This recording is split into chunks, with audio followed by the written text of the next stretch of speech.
Hi. Neal Brennan here. It's Neal. I'm going to be in Atlanta.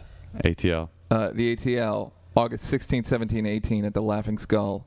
Come fucks with me.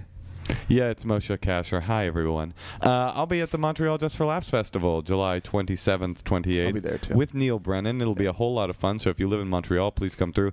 I'm also at the Just for Laughs Festival in Toronto in Septiembre. Yep. That's Spanish for September. And I think that's everything that I've got for right now, but check out the new Normal, which comes out in the fall. Super exciting stuff. Hi, guys. This is Doug. Come to Chicago. Even if you don't live there, just fly in for my show the 27th of July. 28th of July, Milwaukee. Madison. 29th of July, Milwaukee. That's all. And then Australia in September. But Booyah. Check Twitter. Hi, guys. I'm the guest later. Ron Funches. You can see me in San Francisco at Outside Lands Festival on August 11th. And I will be at Bumbershoot in Seattle September 1st through the 3rd. Ladies and gentlemen, you've just heard a whole slew of dates from a whole slew of champs, and now let's begin fucking with them. Put your hands up. Put your hands up. Put your hands up for Detroit, our lovely city. Fucking with the Timbs. Fucking with the Timbs. Fuck. Get up on trip. Fucking with the Timbs. Get up on trip.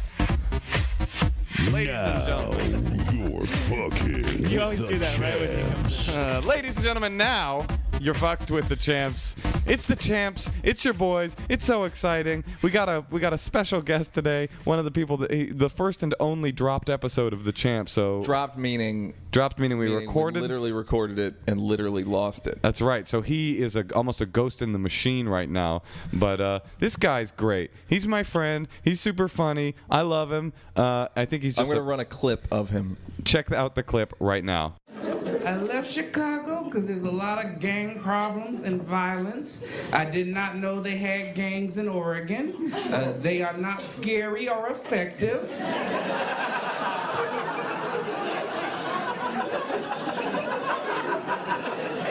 But they try really hard. And I ran into a gang on the Oregon coast, and I don't like to be racist, but it was a gang of blackbirds. A real murderer's row.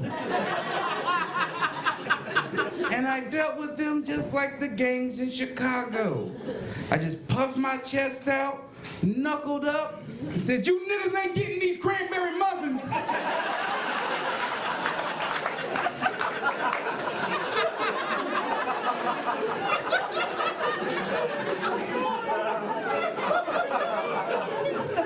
And I ran away. That's what I do. Now, isn't that guy funny? Ladies and gentlemen, from the Conan O'Brien television program, from Portlandia and other cool stuff, it's your boy, Ron Funches. Yay. Now your Funches with the champs. Your Funches with the champs, ladies and gentlemen.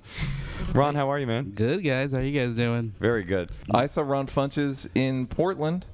Just did some weird open mic. And then I asked him to do time before me at a show the next night. He did. It was wonderful. And then he moved. And then I saw him in Montreal. And then next thing I knew, he's on Conan O'Brien.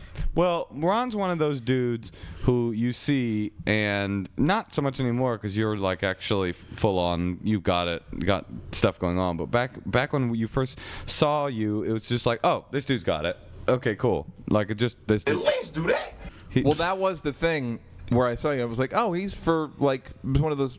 Occasionally, you'll go into a town and be like, oh, what is this? Oh, is that's the delicious. dude. Yeah, You should franchise this. Yeah, totally. It's like going into town and be like, do you guys have like a specialty donut shop? Beautiful, guys. You're beautiful. Thank you so much. You're fuck us. You're beautiful. Yeah. Oh, you guys are wonderful. Speak up, Ron. Okay. I'll run this, all right? But he's a soft-spoken dude. I am a very soft-spoken dude. It's more likely you need to adjust the microphone. Yeah. Oh, look at him. He's fucking making demands. That's like, I don't correct. speak, Funches don't speak up for shit. Right, you changed, Ron, definitely. Changed quite a bit. Yeah. Moved, lost a wife. I'm changing all types of stuff. Wait. You lost a wife. Whoa. You lost a wife since the last time you were here? Yeah. You guys didn't get the opportunity of hearing his lovely tales of matrimony last time he was here. But Ron, you're newly single? Is that Yeah, correct? indeed. Can you talk about it? Yeah, of course. Okay, so That's a horrible fucking story. Indeed. you were married and you have a kid with her, Yeah. correct? Yes, sir. And this is a white girl that you met in.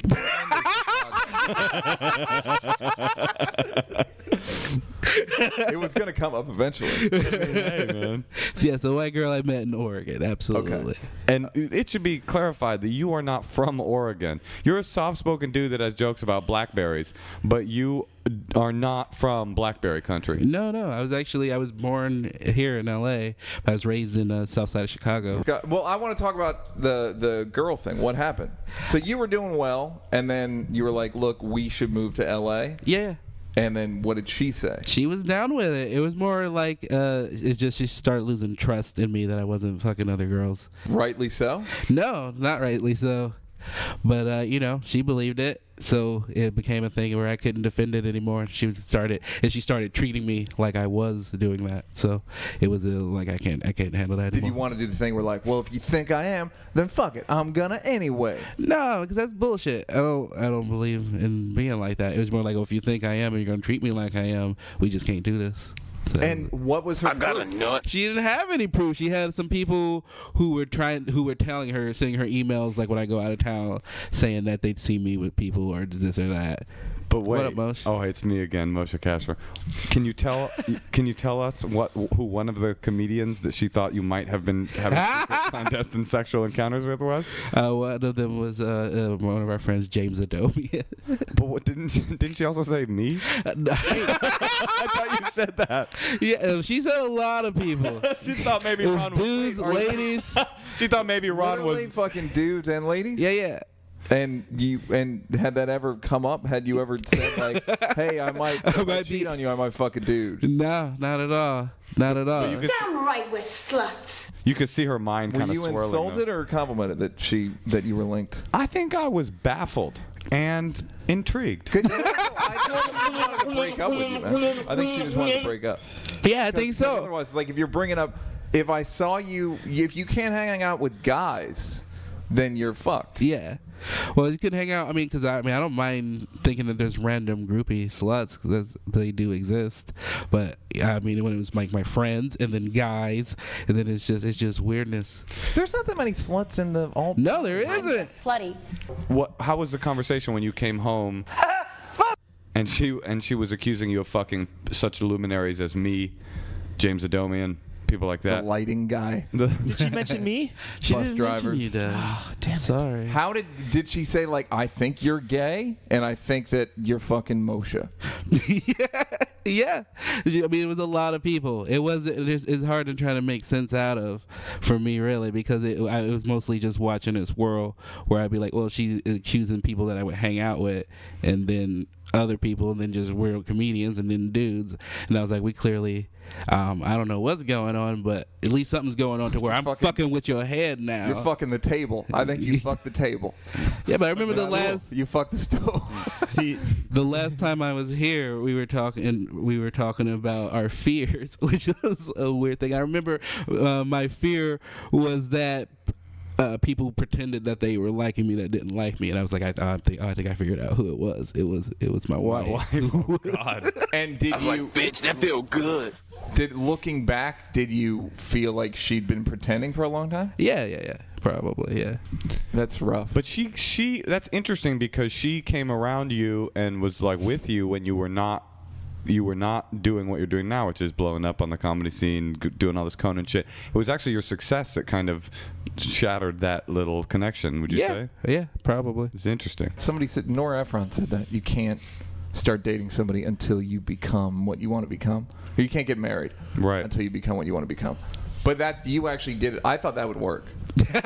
You thought mine would work? It sounds like yours would work. You got a kid together, like. Oh, right. And is she here with the kid? No, she's still in Oregon. Okay, so she's up there with your son. Yep. Who you're crazy about. Yeah.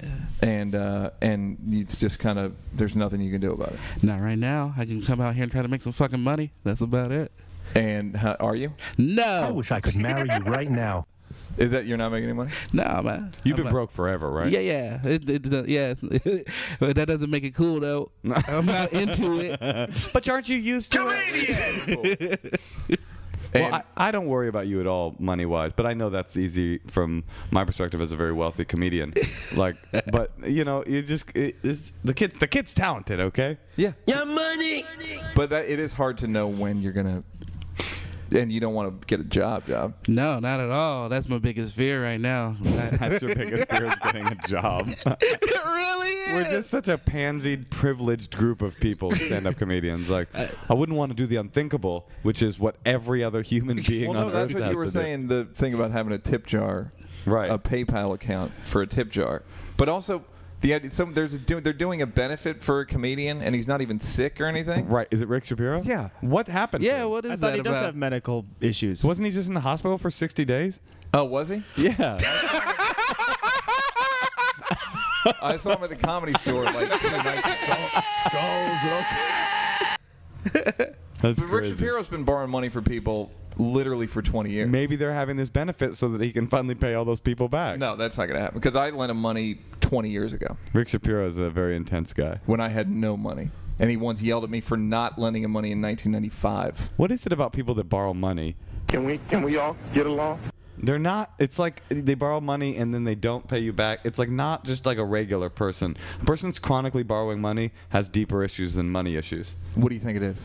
It's like some kind of social irresponsibility that they can't get their shit together. I think it's they want to rely on other people. It's like, oh, my problem, your problem. Right. I notice it with myself when I'm late.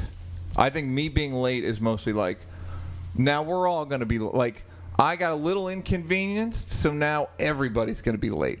And I can't stop it, but I Right. see myself doing it. You think you're a tardy person? It's going to be about Neal today. I'm pretty I mean, I'm always a little pushing it. I'm never early. I always thought that was just your fully embodying your life as an African American comedian. Yeah, you really are. I heard you on the Combat Jack show talking about hip hop. Yeah. And telling them that they were being real homophobic. Yeah, I was. Have you guys heard the new Murs song? That's another anti-homophobia track. Anti-homophobia? Yeah, it's all about this gay couple, and he's rapping about it. And then I saw on World Star Hip Hop. It's a very sweet and very intense song. I don't like Murs though. He's always like he's always hopping on whatever the new fad is. Oh, is that right? Yeah, I don't Like this non-homophobia. No, you don't need no help. This non-homophobia fad. Yeah, it's like where were you at when homophobia was still cool? What was going on there? But all the comments underneath it. I ain't with this faggot shit. No more faggot. No homo. All these faggot motherfuckers trying to faggot us up. Faggity fag. I mean, it's like unbelievable. Hip hop is so crazy homophobic. Gay men are my territory, darling. I think it's the black community at large because I think like hip hop and so is I'm assuming jazz is homophobic. You know what I mean? Like I think it's any sort of black center. It comes from the black church and the street. Which brings us back to the south side of Chicago, where young Ron Funches moved when you were how old? When I was 4. And what were you like growing up there? You didn't fit in or what? Nah, not at all. I was the same as I am now, too quiet, just fat and awkward, and didn't really fit in. That was my next note. Yeah, to those of you listening, You're too quiet, and also to those of you fat, listening, stop being fat and awkward. Right, the listeners might not be able to appreciate it, but Ron right now is being very quiet, fat, and awkward at once, so just so you can get an image in your mind. Nailing it. Yeah, He's just also got killing no your shirt character, on, which right? is making it both fat and awkward. And he's pulling jelly beans out from his armpits and just popping them in his. It's a very And they strange smell. experience. Yeah. When did you figure out like, oh shit, I'm different and it's not changing? Probably when I moved to Oregon. Oh, that's when you felt even more. Why'd you move to Oregon, by the way? It's my mom was like in this abusive relationship, and it was just getting to where I was starting to fighting a dude as well, and it was like distracting for me from doing school and focusing. And my dad was moving to Oregon, and so she just shipped me and my sister off there. Now, was he the first black person ever to move to Oregon? He was a pioneer. Yeah. It was like that because it was like 10, 12 years ago, and they didn't even have a hip hop station. They didn't have anything going on over there. Well, Ronald, we're going to take a long journey here from Chicago over to Portland, Oregon. We're going to set roots. We're going to set down some roots. We talked last time you were here. We talked about your mom dating a dude who was beating her and you. Yeah. How'd that happen? I mean, physically, like he was bigger. How old were you? He was a folks, I believe, our gangster disciple. Oh, he was a gangster. Yeah. So he might be listening and come and whoop both you. Yeah, and me. they have a strong listening. They love listening to comedy podcasts. That's big in the Hey, hold on. Hold on. Did you hear this week's latest edition of The Champs featuring up-and-comer from the south side of Chicago, Ron Funches? Well, you know what's it is interesting to watch like hip-hop and like young thugs get into Web 2.0, you know? Like all the fights on World Star are now like, you fucking talking shit about me on Twitter. It's like when keyboard gangsters become real gangsters. Do you watch those fights? When they're doing their tag. I can't. I got to say, the older I get, the fucking less time I have for watching poor people fight on the internet. I would say You would think the more time you would have. No, I know you would think, but I don't like violence. I don't like MMA for the same reason. It's too violent for me. I love MMA. I love World Star hip hop fights. It's like a sickness that I love. I mean, I don't actually think it's a sickness. I think that there's like an innate sort of. We're all beasts, you know. No, yeah, it's primal, but I try to not. I try not to like. I know what you're saying, It just Neal. makes me It's kind of feel hard to watch. shitty. It just makes me feel like ugh. It makes me feel like I'm part of a lynch mob or something, and I'm just like, oh, yeah, get that Wait. motherfucker. I only like one watching is fights good. when the bully comes back and kicks. That's the best when the Yeah. bully gets beat you up. see that kid It's the that best. like I like that. the fat Yeah, kid the that like fat kid picked who up that kid yeah. and slammed him into the ground. Yeah, like by a fence at the school. Yeah, he like picked the kid up and just threw Yeah. him down like a rag doll. And then he just kind of walked away, and everyone was like, "What the fuck are you doing?" But it was like he was kind of tearing up. It was pretty good. Well, did that ever happen? No, those are great. If there's like a narrative, I like absolutely. when the underdog wins. You know. Did that ever happen with you, Ron? Did your stepdad, the gangster disciple, did you ever have a moment where you just picked him up and threw him on the ground? And were like, I'm moving to Oregon? Yeah, pretty much. There was a time when I would just be like, give me that blanket. I need that blanket. He's like, gangsters don't give blankets. And then we just end up in a fist fight. And then Stay away from started winning, and that's when it was happening where I had to go. Oh, because was shit getting like maybe dangerous? Yeah. It was getting weird. There was one time it was like, at the time it seemed like a crazy fairy tale, but now it seems completely fucking insane. Was that we waited for him. He had like a favorite soda, and my mom had gotten some type of sleeping pills, and then she fucking put it in the soda, and we waited for him to drink it. And then when he passed out, we called the cops, and then had him just dragged out and arrested, and then we all cheered like it was a big fucking fairy You cheered tale. like how we cheered for you when we introduced you on the Champs? Yeah, absolutely. Like, were you in the front on the front porch, like, get him, cop? Yeah, I was stoked about it. I was like, the plan worked. What was he being arrested for? That's the craziest story, by the way. He got arrested for you poisoning him. You're under arrest for being poisoned. What'd they take him away for? I don't remember exactly. I'm sure there were some bruises. Well, or what did you things that call? could've You been- call and say this guy's been beating us up? Yeah. And then you were like, I got to get out of town. Yeah, pretty much. I just started. And then I had gone through like a Catholic school for the first 7 years of schooling, and then like going into 8th grade, my mom couldn't afford it anymore, and she was going to put me in this public middle school in 8th grade, and they all knew each other, and I'd never been like that, and never been through a school where they had like metal detectors and stuff like that. And with the kids at that school, were they very into quiet, fat, and awkward? Yeah, they were into people they did not know, and people who were not like them. You people were the QFAs, the quiet, fat, awkward. People who were listening to the Cranberries at the time, they were into that. They were like, this dude is different, and one thing about junior high, we like different. Yeah, that's our thing. So they were like what, making fun of you and shit? Yeah. Picking fights, just making it real, just real uncomfortable. How did you not feel sorry for yourself? How did you not? How do you know he didn't? Did you? Did you? Because I feel sorry for you, and I can imagine at that age, just constantly getting like a close up of yourself, of like, right, just everyone wants to fight me all the time. It's terrible, man. Misunderstood. Were you the kid? I'm a beauty Like the one that everybody made fun of? No, I mean maybe. Yeah. If I was, I didn't really know. But it was definitely not the funnest time period. Did you feel like this is miserable, my life is awful, or just like, oh, this is the way it is? It was more like, and it was always like, oh, I hope the future's something's good's better be coming. Or yeah, what advice would you guys give to your nerdier younger selves? No, I say that as someone who was never a nerd. Always really popular, athletic. Neal's like, tons of I tail. would have told myself just to co-create the Chappelle Show. Yeah, okay. Just do that again. Just do it quick. Do everything Don't you change did. a thing. Do it again. No, but seriously, what advice would you give yourself? Similar, probably. Was just except for don't be lazy about it. You can go get good things, but you have to save yourself. Like I would, for like ever, I was just waiting for something to come, and I always knew I wanted to do comedy, and I started when I was 23, and which isn't late, but I was like, oh, maybe I should have started a few years. If I started earlier, then I'd be further along. Were you funny when you were in that school and stuff? Nah, I don't think so. I was real quiet. So how did you know you wanted to do comedy? I just always loved comedy since I was like 5. Since I was.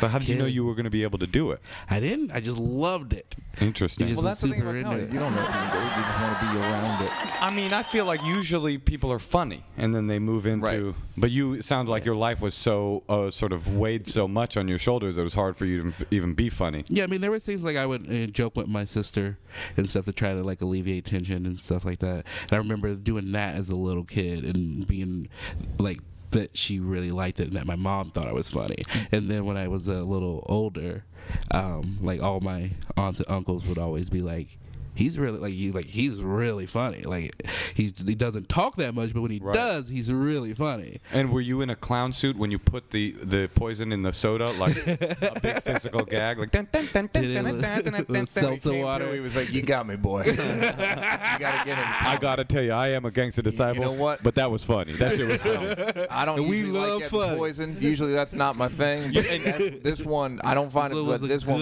was. Now you know just the timing and the way y'all waited got my special soda. right when I was drinking it, how you blew on that slide whistle as I gulped it down. Oh, that shit was. I mean, that busted me up. Put a crazy straw in there. What was his favorite soda? What do gangster disciples drink? I think it was like orange Fanta. Yeah, typical. Fago, RC. Oh, don't say that. You'll get shot. Oh. So wait, when you say you liked comedy when you were a kid, like what did you like I liked Lucille Ball. besides the Cranberries? I Love Lucy was my Really? shit. What Dude, I can't even What believe. comedy did you like? Okay. Right, it's Don't also be like like imagine that. this dude in the fucking hood. Wait, of- you're watching I Love Lucy reruns on WGN? Yeah, exactly. This dude's in the fucking hood of South Chicago You know with a what's fun? gangster. I wanna All fight. right, I'll talk I next want time. to fight you now. I want to fight him now. You wanna do fight because you. you represent most of the black community. Neal, what would you tell your younger? My younger self, I would also say, because I didn't start doing stand-up until I was like fucking in 30 something. I would say start. Like I liked the stuff I've done, but I did it in the worst fucking order. Like just the wrong people. You know what I realized? Nobody likes an old anything. That's so true. They just like a young. Like they go like if I'm a funny dude, but they're like, yeah, but you're 38. Where it's like if you were 28, we'd be like, how did you do this in 28 years? Whereas if you're 38, it becomes like, well, yeah, but it's not. Look at your skin. It's not as taut as somebody else's taut skin. So that's what I would tell myself. Just do it faster, and also don't wait for shit. But do you think that if you had started doing stand-up before, you wouldn't have done the things that you did at that time? I assume if you were doing stand-up, you would have been trying too hard with your ego to get blown up. Well, you wouldn't have done Half-Baked. You wouldn't have done Chappelle's Show. You'd been like, I'm trying to make it on my own or whatever. Fucking Chappelle, get the fuck out of my face. You know what I mean? Maybe. That's the thing that I deal with now. It's like, should I write for somebody else and do stand-up, or should I just do stand-up and try to write for myself? Or because that's the thing. It's like, no one's going to help me. Well, that's the problem with regrets, is that you never know how changing an element of your past would affect the whole kind of like timeline of your life, and you might, you know what I mean? Right. But I'm happy to regret. I don't like people that have no regrets. I don't like when people are like, fucking wouldn't change a thing, and it's meanwhile like Tommy Lee had a fucking baby drown in his pool, and it's like, maybe change that. You don't want to change that? That made me who I am. Takes 7 dead babies to get me to who I am today. It's like, maybe is there a way to circumvent that, or you thinking like, don't you just wish your dad or that dude you didn't have to beat him and poison him and shit? Yeah, I mean, but yeah, I do. But in a way, I see what Moshe was saying, because like I can't. I mean, that's what part of what made me who I am. Like, is going through shit like that, and so then I know things. I know things I wouldn't know if I didn't go. If I hadn't gone. Like, you don't know anything. You can't just go back in time and give yourself some advice. You have to like live through it to understand that you got to drown that baby. I think that's the bit we're doing right now, though. You got to drown the baby. Got to drown that baby. Also, I feel personally I probably would have told my mom to stay away from Biff. Tell us more about Biff. You mean outside of the dance? Ron likes it. Ron likes it. Outside of the dance? Outside the dance. Yeah. Well, Biff was an animal, man. Doug, what would you tell yourself? I just had that one joke one day. No, but Ron, if you went back into your life and you know, the gangster disciple dude hadn't been around, and you had somehow found life in Southside Chicago a little bit more palatable, do you think you would have gotten into comedy? Probably not. So there really? you go. But you were funny, you said, and you liked comedy from the time you were 5. This is why I think I wouldn't have, though, is because like, as much as like I love my mom and she's wonderful, but she's also like overbearing, and so I would have done what she would have wanted me to do, and that would have been just straight school. Worked at a grocery store at an Aldi's. I would like my sister's sounds like a doctor. Like a pretty great life. Yeah, it would have been weird. And no, it would have been great at all. So no, I think I needed that to happen. So maybe you should go on the record and thank you. Whatever your name is. What was his name? He can't say. He'll die. Is he still alive? Literally. I have no idea if he's alive or dead. Okay. I remember his gangster name now. What was his gangster name? It was Do Dirty. Dude, that sounds horrible. Do Dirty? I don't like it at all. That is a fucking great name. Gangster. Jesus. Do Dirty.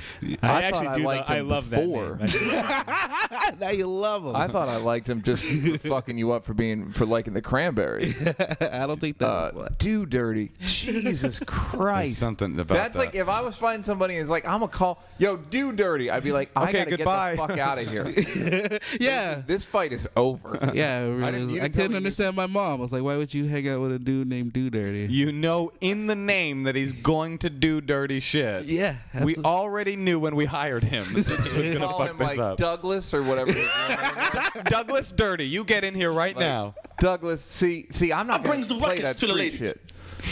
Did she call him Do Dirty? No. Do Dirty. God, that gives me the fucking chills. It just gives me like a pit in my stomach of just like, oh, what a fucking awful dude he must have been. You know how awful you got to get a bunch of people, a group of black dudes in Chicago to call you Do Dirty? You know how much dirt you done did. dirt. All right, so then you moved to Portland. And did you like the white surroundings, or did you blanch? Did you enjoy it? No, I mean it was definitely a culture shock, and it was mostly understanding that the things that were cool in like this where I grew up weren't necessarily cool there.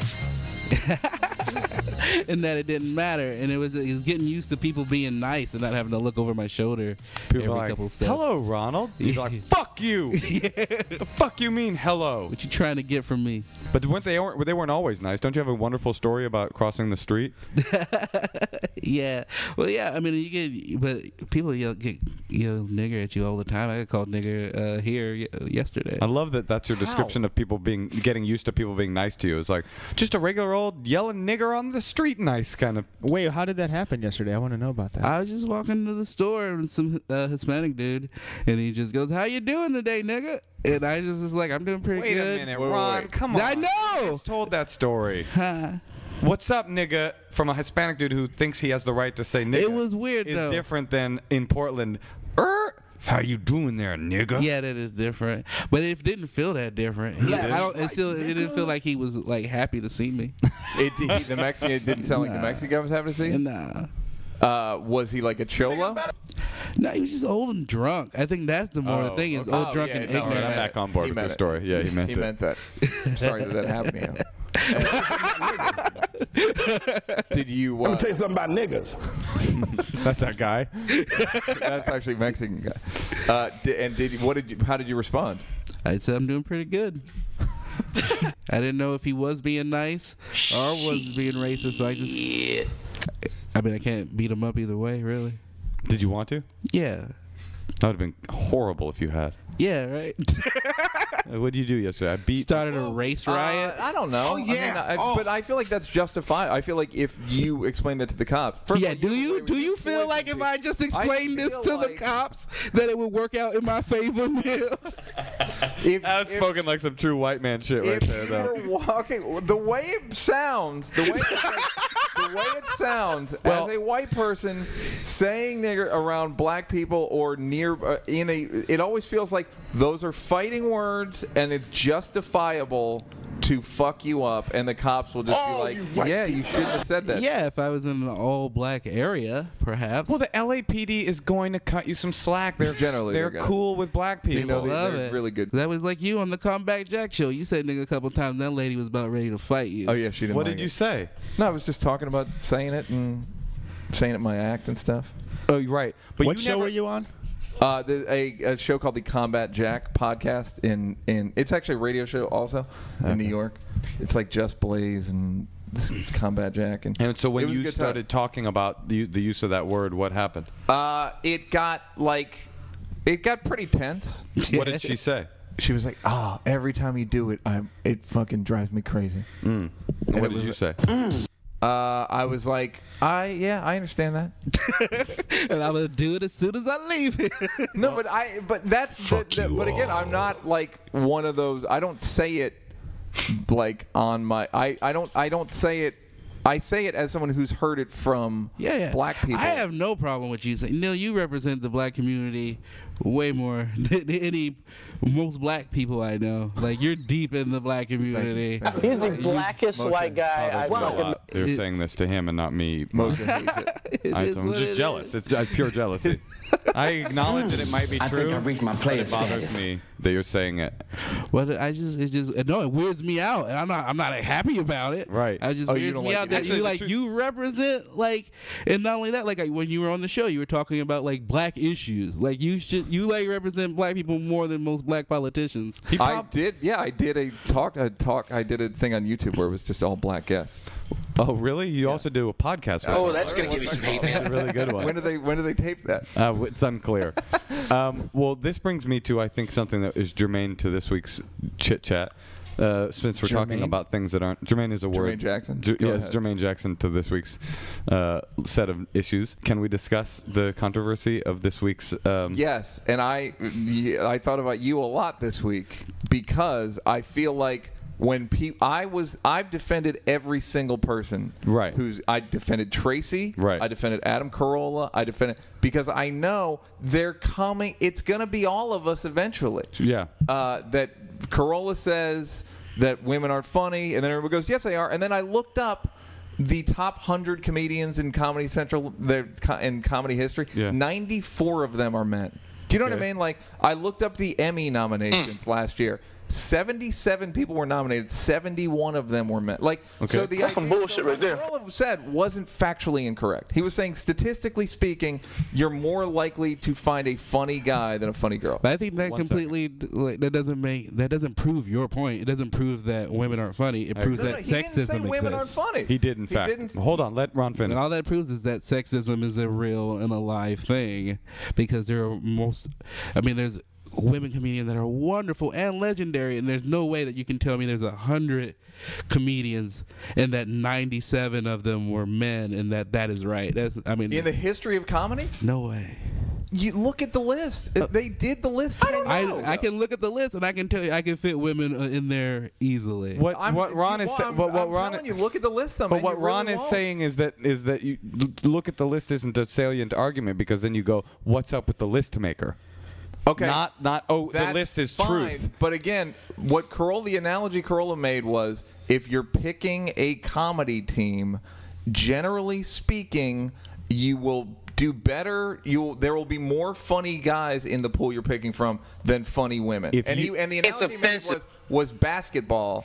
There, you pick, to his words, the brothers rather than the guy in the yarmulke. If you believe, so if you look at, and that's a bad decision. If it's like me. But again, hold on. So then Let Neal talk. Look at the NBA. Look at the NBA list and go, yeah, that's mostly black dudes. Do I go, well, the list maker's wrong, or do I go, no, there must be black guys in so far. Black guys have been better at basketball than Jewish guys. Okay. Or do I say that there's something wrong with the system? Why is it always Jewish guys? And right. just well, like that's white what he said. Well, no, if you think that Adam Carolla was making a point about statistics of statistical realities within comedy, and not making a bombastic, inflammatory statement about how women aren't funny, I think you're being intellectually dishonest. I think that's not real.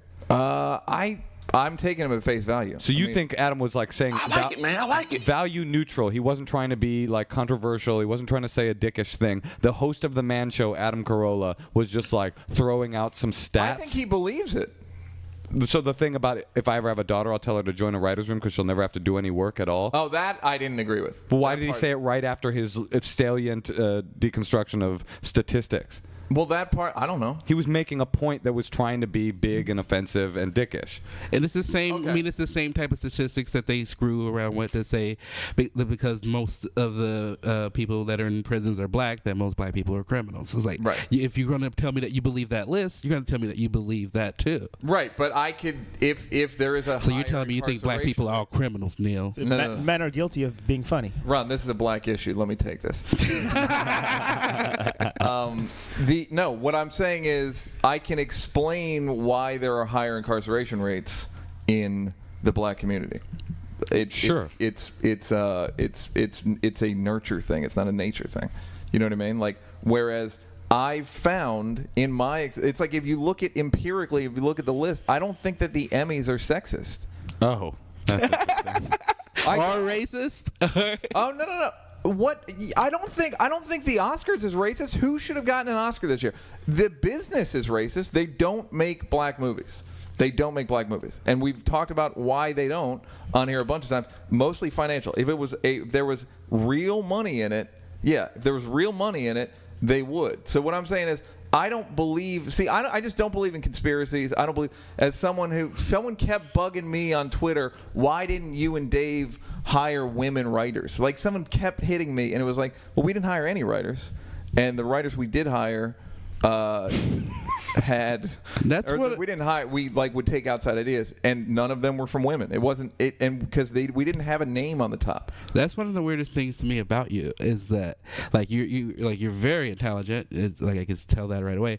To me, that you don't believe in any conspiracies, and we talked about this before when I was here before, and I didn't really get a chance to say it properly, but because you were like, well, how could you believe that so many people can be involved in something and it not get out? Right. And I would say, it's like, how can you look at history in general and say that we've been told the truth most of the time? Like, that's just not true. I mean, I agree with that, and I also think that, like... Well, we're waiting. I also think that, like, it's the very same system that has more black men in prison that has... women disempowered within the entertainment industry and has racism. I mean, it's not like you can point to a person and say, oh, that's Mr. Smithers doing this. It's like all of society is set up with the rules that it's set up with, which keep people that are impoverished in a cycle of crime and keep people that are, it's like, I think it's sort of it doesn't even make a lot of logic. I don't think that there's a system in place to make women not funny. Sure, there 100% is. I mean, I'm sorry. There's a system I disagree in place with you. that makes women not funny. Yes, I would say that's How true. would you describe the system? I would say that in general, women aren't rewarded for the kind of behaviors. Societally, women aren't rewarded for the kind of behaviors that we consider funny.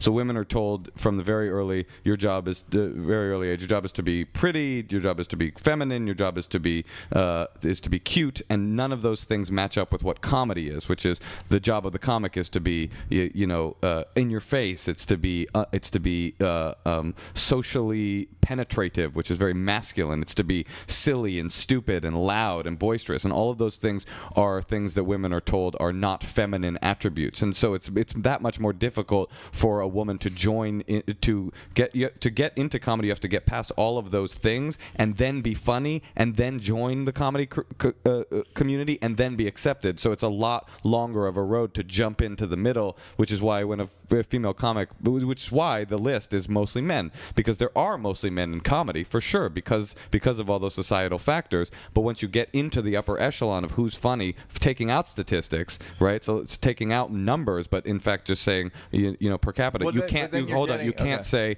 oh, well, actually, Doug Stanhope is more funny than Sarah Silverman. That's just not true. Well, do you think Sarah's funnier than Doug? No, I just think once you're up in that upper echelon, everybody's brilliant. But the list is mostly men because there's mostly men in the comedy community, and they're selecting from this number that is disproportionately hugely male. But saying, therefore, women aren't funny is just totally a flawed idea. Again, but no one's saying women aren't funny. I think Adam Carolla did say that. I think what he said was, if you just playing the odds are a guy will be funnier. I didn't read that in Carolla's statement. That was the last thing he said. I didn't get that vibe from Carolla's statement. What did you think, Ron? No, you sounded like a total jerk. And actually, the thing that bothered me the most out of it, and I think people skip over the part, is that he said that you can't be funny and be nice. And I think that's completely wrong. And I feel like that is very telling in what he believes in his own personal, the way he lives his life. Like, he feels that he has to be antagonizing. He feels he has to maybe say some things that he might not even fucking believe. Right. And if he had a daughter, he definitely wouldn't fucking believe those things. If he had a daughter? If he did, does he? Yeah. But then how old is she? I think she's like under 10, maybe. Well, I don't know if he'll still believe that for a long time, or if he does, that's a little weird to me. I mean, is this the controversy that you were talking about at the beginning of this? Oh no, weren't you going to talk about like something else? About Tosh, yeah. That's what I thought we were. So we were getting towards Tosh and rape jokes and things like that, and you're probably. I wonder if you were thinking about me because you were thinking that my stance on Tosh is hypocritical based on how critical I've been of things like Carolla and Morgan. Yeah. So my response to that is. The problem that I have with what's happened to Daniel Tosh in the last few weeks is that is twofold. One is that we've taken the word of a blogger, right. who was resentful and angry, and decided that we can use the evidence that we read in this blog as factual evidence in the court of public opinion with which to convict Daniel Tosh of supporting pro-rape violent suggestions. None of us know what happened in that room. But how does that differ from Tracy and Adam? Well, first of all, Adam Carolla was on record. Right. So that was an interview where he was actually saying those things. And the thing about the Tracy Morgan thing was that he admitted that he said those things. Right, but he said it on Facebook. Tracy's thing was on Facebook. The guy's counter, the guy who got Tracy in trouble, the guy who basically fuck you and Facebook ratted Tracy out, was on Facebook. And then Tracy admitted to saying those things. Yeah. But I don't think Tosh ever really denied saying it. He did indeed. He didn't. He said that he was taken out of context and misquoted. He said, out of context quotes aside, I'm sorry. What happened to Daniel Tosh? I mean, he said some nasty stuff in a live show, and he got heckled, and then he had apologized for it. Is that what we're talking about? I mean, is pretty that all much. that happened? Well, I like how you put it. Yeah, that's true. I mean, he still has a job, right? Right, but we're saying, should he have to apologize? Right. But it's like if the woman wanted to contain the message that Tosh said, she wouldn't have spread. You know what I mean? It's like she broadcast it to everybody. He kept it to the people in that room. Well, what was your what was your feeling reading the Daniel Tosh stuff, Ron? But I've been trying to avoid it because the same thing that you guys are doing right now is that nobody can actually tell me what happened. Exactly. So it's very difficult for me to then side with or against him. And there's already so many people that dislike what he does or likes what he does. So I'm just like, I don't even really care at all, except for the fact that if he told a lady that she should get raped, that doesn't sound like a nice thing. No doubt. So, no, that's true. It doesn't sound like a nice thing. And you are, it's funny that you had the problem with Adam Carolla saying you can't be nice and be funny, because you are definitely a nice guy. That's like, and your comedy in a way is nice without losing any comedic edge. You're not a dude that has a lot of sharp, sort of razor cutting edges to your comedy without losing any comedic integrity. And so, what do you feel about the idea of being, comedy that cuts and versus comedy that doesn't? I just like comedy with truth. Like if it's truthful and it's from your point of view and your experience, or just something that you truly believe, that's what I enjoy. I don't like it when you're just being shocking and lying just because you think that it'll get over. Like that's one of the things I hate the most. I think you can be nice. I think it's a lot harder to make good comedy that is also nice and also doesn't necessarily just fall into the, it's okay for me to make fun of this race or make fun of that race. It's harder, and I don't think that you can't do it. I just think that it's harder, and that's why I like to do it, because it's more rewarding to me. You think that That's writing a great question. Like nice comedy is more difficult than writing offensive comedy? Yeah, I mean, for me, because it's easier. I mean, I think there's a longer list of things you can go through and go, I hate this, or I don't like this. It's harder to go, this is something that I love, and I'm going to tell you why in a funny way. Or this is a horrible situation, but let me tell you why it was okay. And that becomes that's how I try to write my comedy. Right.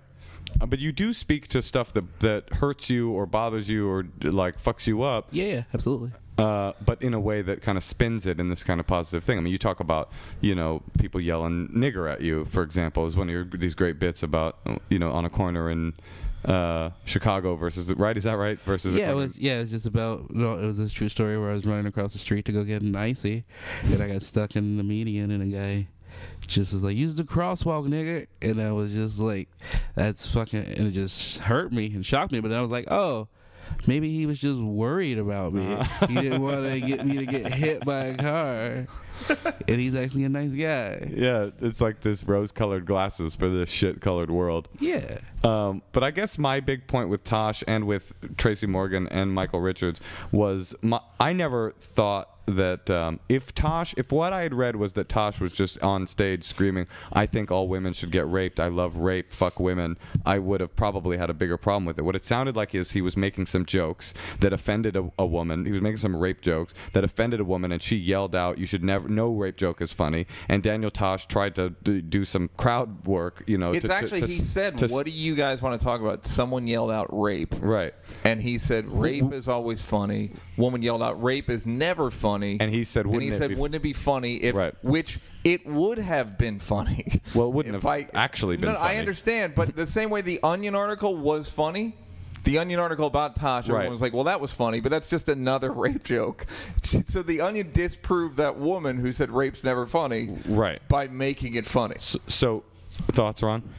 It just sounds like laziness. It just sounds like those nights you have where, like, you're just like, what else? What do you want to talk about? And then they should have raped, and then he should have said, nah, fuck that. I mean, but why? Every famous, here was my problem with the whole issue. Every famous legendary comedian you can think of has done a rape joke, except maybe Bill Cosby. But George Carlin. What was the Pryor rape joke? Pryor had a whole bit about being raped in prison. Got it. George Carlin, Richard Pryor, Tina Fey, Sarah Silverman. In fact, this conversation we were having with George Carlin 25 years ago, where George Carlin famously said, every rape jokes can be funny in context. He leans into the camera and says it. So my problem with the whole Tosh thing was not that I thought what Tosh said was so brilliant, but that it immediately set off this thing that said we can never make rape jokes, and we know it's all about, we know what happened in the room. So my problems weren't like, for example, the Tracy Morgan thing. I don't think people should never say faggot on stage. I just think they probably shouldn't just make non-jokes about killing their children if they're gay. That was my. Can I rape you anally? Now that's funny, you know. So I basically think all topics are on the table, and that we shouldn't be trying people in the court of public opinion based on hearsay and blogs that we read. That was my problem with it. But I also never was under the impression that Tracy would stab his son. Yeah, and I will admit, maybe there's some hypocrisy to my stance on this versus. Well, yeah, it's just people they like Tosh better. It's the same way they went after Tracy for saying rape, or for saying the thing about his son. But Louis has a joke: you shouldn't rape people unless you want to have sex with them, and they won't. And then everyone goes, "That's fine, Louis, because you're a fucking saint in comedy." But fucking Tosh, you're lazy and you're a cretin and you're a misogynist. That was literally said in the Jezebel article by Lindy West. Literally, that joke was quoted as a quote acceptable rape joke. Yeah. And the joke is literally, don't have sex with a woman unless you want to, because then how else are you going to put your dick inside of them? It's like it's an unconscionable like Louis' sense of humor. And it literally said in the article, the reason this one's okay is because Louis has proven himself to be like a thoughtful dude. It's like, what? Yeah. What do you think? That's it. That's the whole thing. It's people falling for the character, I believe, because it's just like I don't know Tosh at all. He could be a great guy. From a lot of people who I talk to, he is a great guy. And so for you to judge him based off of his show and then go, oh yeah, he probably said that, to me it's just people being sensationalists. It's just people looking for a story. He has a rape joke in his act that's fucking so good. Who's that? Tosh. What's the joke? That him and his sister are always playing practical jokes on each other, and recently he replaced her pepper spray with silly string. Oh, right. And that night she got raped. And the next day she called me and she was like, "Daniel, you motherfucker." But it's fucking killing the whole time, and it's really funny. You know what I mean? So the idea that somehow you can say you can't, but I also know I'm a hypocrite because I've done a rape joke. I did it, and it was a really simple, good joke. Girl said she wouldn't sleep with me if we were the last two people on Earth, and I said, "You're not thinking this through very clearly. If we were the last two people on Earth, I'd probably just rape you." Right. Okay. It's just a joke. It's a little joke. Killed at UC Big. Sure. Killed a lot of places.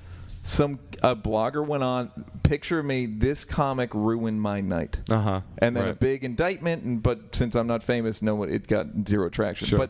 And that's why I'm always sort of vigilant about, no, what happens in comedy clubs, we have to be able to say dumb shit. We have to be able to say objectionable shit.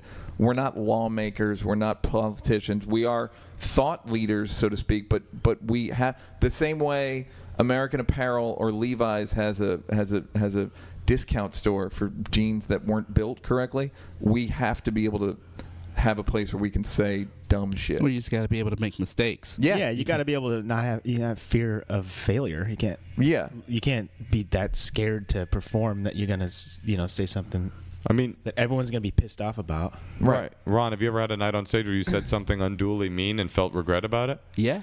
Absolutely. What'd you say? A few times. There was a show I was doing outside of Seattle. It was like March 1st or 2nd, and it was horrible. I hated the place from the beginning. It was it used to be a bank, and they turned it into a nightclub that had a big mechanical bull right next to the stage that they wouldn't move before the whole show.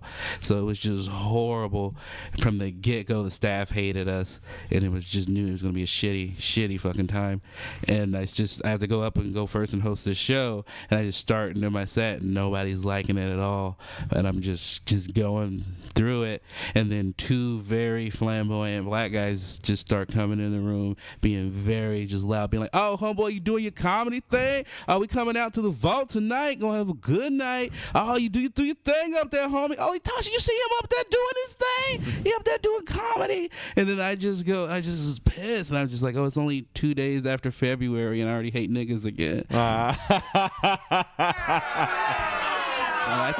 Yeah, that's how that went over. That's about how that had went over. Did it go over? It did not go over. Really? It went. I thought it was funny. Yeah, that's funny. Yeah, but they did not. None of the rest of the crowd who already was not on my side. Right. So it was horrible. I once was in a club and I did some joke about some AIDS joke. and a woman, because I'm not of the school of thought that offensive comedy is easier, but Yeah, I think it's all hard. No, and we can definitely. I don't mean like there's great comedy in all types of ways, and there's easy comedy in all areas. there's definitely easy offensive and easy clean. You know, most for sure. definitely. I didn't mean that. To No, I know. I'm just teasing. But I said some age joke, and this woman got like real upset, and like I kind of like turn. I have this thing where I've got like a beacon, you know. It's like if somebody's talking shit, like I can't, or if somebody's not enjoying it, I'll just like I would be like, oh, we have to, like, I gotta destroy this person. So I start talking to her to fuck with her, and then she was like, I said something about, you know, something, and she was like, I'm Brazilian, and then I said, oh, that's why you didn't like that AIDS joke. And then she got up, she started throwing like sausages at me and stuff like that. Like she was just so mad, screaming and shit. Throwing like Brazilian sausages. Yeah. Fuck. She was just pissed. Acai berries. She was just really mad. I think what you said was funny. Right, and what Ron said was funny. Sounds got in trouble. A DJ in New York, he said something basically the same joke as you. He said something is like, oh yeah, the way to not get AIDS is just don't fuck Haitian girls. Right. And just like, and when I read it, I was like, that's legitimately funny in a comedy club. But it's absurd. It's stupid. It's like, it's all the trappings of comedy. So whenever I just feel the need, I didn't feel the need to protect Michael Richards, but I feel the need to protect guys that are just kind of saying shit. Trying to be funny. Yeah, or like Sarah got in trouble on Conan for saying chink. Right. Yeah. And it actually really helped her career. But it is a shitty feeling when you ruin an audience member's night. And I've definitely done that before. Yeah. And felt it. I felt it coming I've from apologized for it before after a show. I have too. The reason I feel protective of comics is because I feel like you can go after anybody for anything. And as a guy who says the N-word in his act, it's like, oh, well, you could come at me whenever you wanted. And all I'm relying on, it's okay because it's him. I'm relying on that. Right. And at certain points, to certain people, I'm not him. I've done the joke for like a year, and I've had a woman get mad one night at the Comedy Store, and I had a woman get mad one night at the Improv. The woman at the Comedy Store was drinking an O'Doul's, and the woman at the Improv was bipolar. But it's still upsetting to think that I've upset people. You know what I mean? Like, I still don't want to fucking like that. I upset the girl on the podcast. I didn't want to explain yourself. You know what I mean? I didn't. It's not like I'm like, yeah, fuck you. You deserve it. Yeah, I think it's taking out the idea that you can make mistakes, you can be upset about it and apologize and learn from it, and not have to be crucified for it. Like, right. You can just learn from it, and that's okay. We all can grow, and we all can learn. And I think that's why I jumped on board defending Tosh. Was it seemed like the vibe in the room, at least for a few days, was that topic is never funny and never acceptable to make jokes about. That guy said this, we know it, and he's an asshole and a piece of shit and supports rape. And I was like, this is unfair what's happening here. You're trying a person in the court of public opinion for some shit you didn't hear, assuming you know what context it was said in, while screaming rape jokes are all about context. It's like, well, if it's all about context, then maybe we don't just read an angry blogger's paragraph and decide that Daniel Tosh is pro-rape. Yeah. And also, but I felt that way about Tracy. I defended Don Imus. Right. My thing with Don Imus was like, that dude talks 20 hours a week, and one time he said nappy-headed hose, and everyone fucking, it's like, that's a fucking miracle that he hasn't said more offensive shit. I would defend Rush Limbaugh. I mean, you don't have to really like the guy, but we should be able to say things. Yeah, say whatever you want. And I also reject the idea that making a rape joke contributes to the rape culture in society. I mean, society is rapey enough. It does not. I don't know. But here's the other thing. The reason I looked it up one time, because I was like, why are there more rape jokes now than there have ever been? Yeah. Because rape is way down. Rape is down like 80%. I don't think that's true.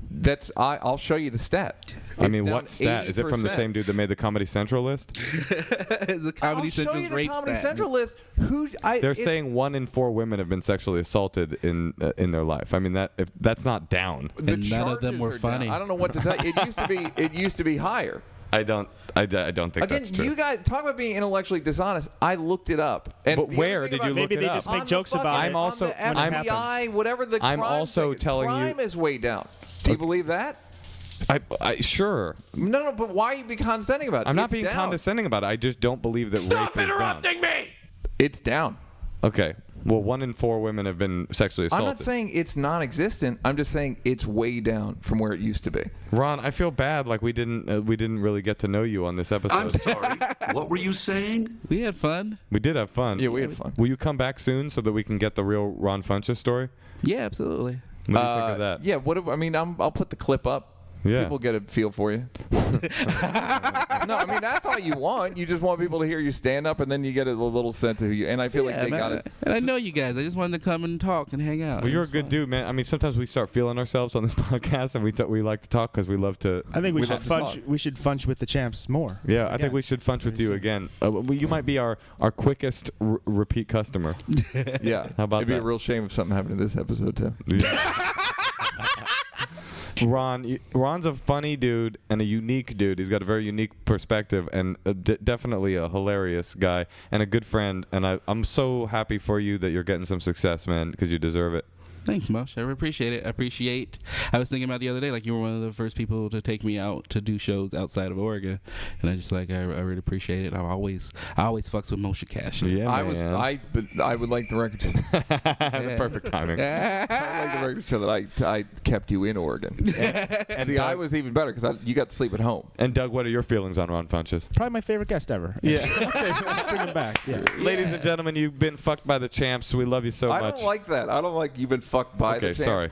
No, you take it started back. that last week. You've been I fucked by don't the like champs that against we- your I know, will. Exactly. Oh, right. I think it's bad That's in never context, funny. but I also like you're fucking with the champs. I don't want people to go like, yo, I just got fucked by the champs. Yeah, it's But like it already he's happened. getting raped. It's you a already rape got thing. fucked you already fucked No, with you us. fucked with us. You want me to talk like an fucked old black with man? I somebody. will. If Ladies and somebody- gentlemen, you done fucked with the champs.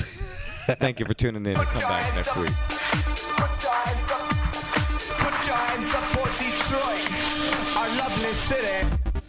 Fucking with the Tims. Fucking with the Tims. Get up off it.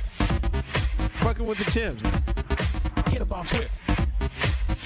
Now you're fucking with the champs.